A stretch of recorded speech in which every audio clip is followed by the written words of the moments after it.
Graça e paz, meus queridos. Vamos aí, lição 17, escatologia, outra perspectiva. Aqui tá ventando a beça aqui hoje, tá um pouquinho frio. Então, a nossa lição hoje, ela está baseada no livro de 2 Pedro, do capítulo 3, do versículo 1 ao versículo 14.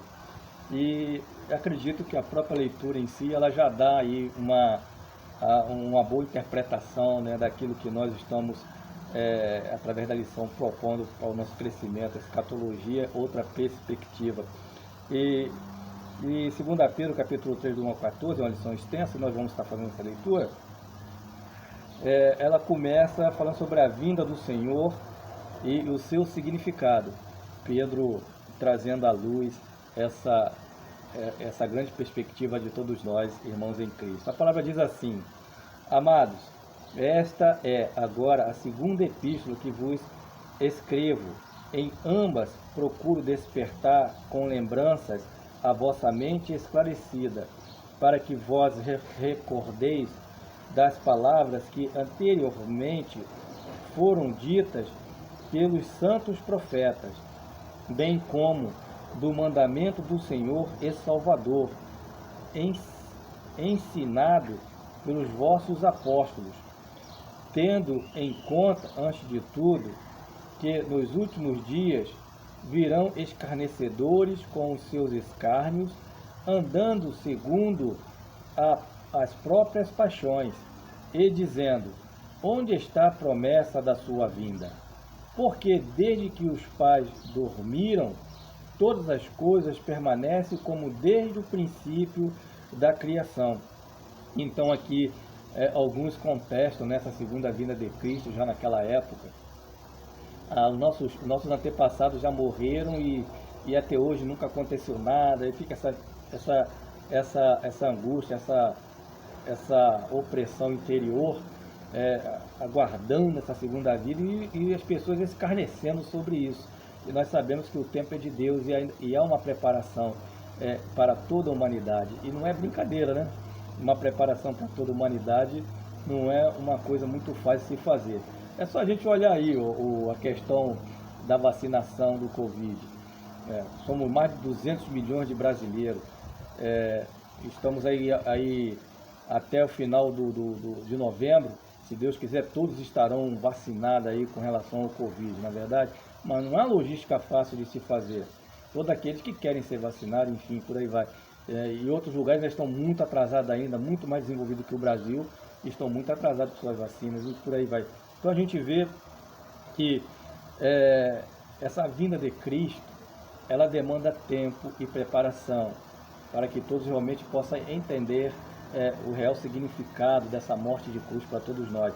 E a lição aqui de 2 Pedro, capítulo 3, do 1 ao 14, ela traz já em si uma boa interpretação do que nós esperamos. Aí continua no versículo 5. Porque deliberadamente esquecem que de longo tempo houve céus bem como terra, o qual surgiu da água, através da água pela palavra de Deus. Aqui está falando da criação, quando Deus começou a formar todas as coisas, pela qual veio a perecer o mundo daquele tempo, afogado em água. Ora, os céus que agora existem e a terra pela mesma palavra têm sido entesouradas para o fogo, estando reservados para o dia do juízo e destruição dos homens ímpios. Então, a terra era sem forma e vazia, como lá no princípio nos fala. E Deus deu forma a esta terra e colocou seres viventes sobre elas, e nós fazemos parte desses seres viventes. Aí aqui ainda diz que o juízo virá, e a destruição dos ímpios também. Então Deus preparou tudo, e a sua justiça estará sobre tudo e sobre todos, né? E estejamos com Deus, sempre na eternidade com Ele. O versículo 8. Todavia, uma coisa, amados, que não deveis esquecer, que para o Senhor um dia é como 1000 anos, e 1000 anos como um dia. Muita gente usa esse versículo, né? Às vezes trazendo para um contexto, pessoal, né? Então, assim, embora esta passagem, a gente vê lá em Salmo 90, versículo 4, sobre o qual ela está baseada, seja citada equivocadamente algumas vezes para sustentar a teoria de que um dia, quando mencionado na profecia bíblica, significa literalmente 1000 anos. O argumento de Pedro afirma que Deus é soberano sobre o tempo e sua perspectiva de tempo difere radicalmente da nossa. Então, não é que um dia de Deus seja 1000 anos. Nós não temos noção de quanto será um dia de Deus. Se a gente fosse assim, nós teríamos uma data exata de quanto tempo o planeta Terra foi feito, né? Então a gente não pode conotar como se um dia fosse 1000 e 1000 fosse um dia. Isso o Pedro estava querendo fazer uma analogia de entendimento para a sua época, de que ninguém pode contar o dia de Deus. Ninguém pode contar. Aí o versículo 9. Não retarda o Senhor a sua promessa, como alguns a julgam demorada. Pelo contrário, Ele é longânimo para convosco, não querendo que nenhum pereça, senão que todos cheguem ao arrependimento. Virá, entretanto, um ladrão, o dia do Senhor, no qual os céus passarão um estrepitoso estrondo e os elementos se desfarão abrasados. Também a terra e as obras que nela existem serão atingidas. Aqui está falando de um grande cataclisma, de uma grande destruição cósmica sobre a Terra. Esse dia está por chegar, a gente não sabe quando. E é uma preocupação muito grande entre os astrólogos e os astrônomos, estudiosos das estrelas, com relação a partículas e também com relação a meteoros, enfim, no espaço da Terra e de outros planetas. Então, é uma coisa que está na Bíblia. A gente não sabe se a gente vai alcançar isso, mas estejamos preparados para o nosso Senhor Jesus, sem ficarem todos atarantados com tudo isso, né?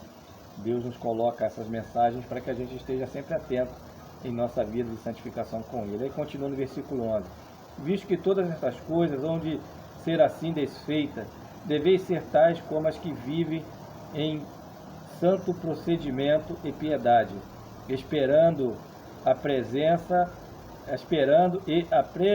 e apressando a vinda do dia de Deus, por causa do qual os céus incendiados serão desfeitos e os elementos abrasados se derreterão. Nós, porém, segundo a sua promessa, esperamos novos céus e nova terra, nas quais habita a justiça. Amém? Versículo 14. Por essa razão, pois, amados, esperando estas coisas, empenhai-vos por seres achados por Ele em paz e sem mácula e irrepreensíveis. Essa é a nossa jornada de luta da fé. Vou ler e releia em casa. Versículo 14 do capítulo 3 de 2 Pedro.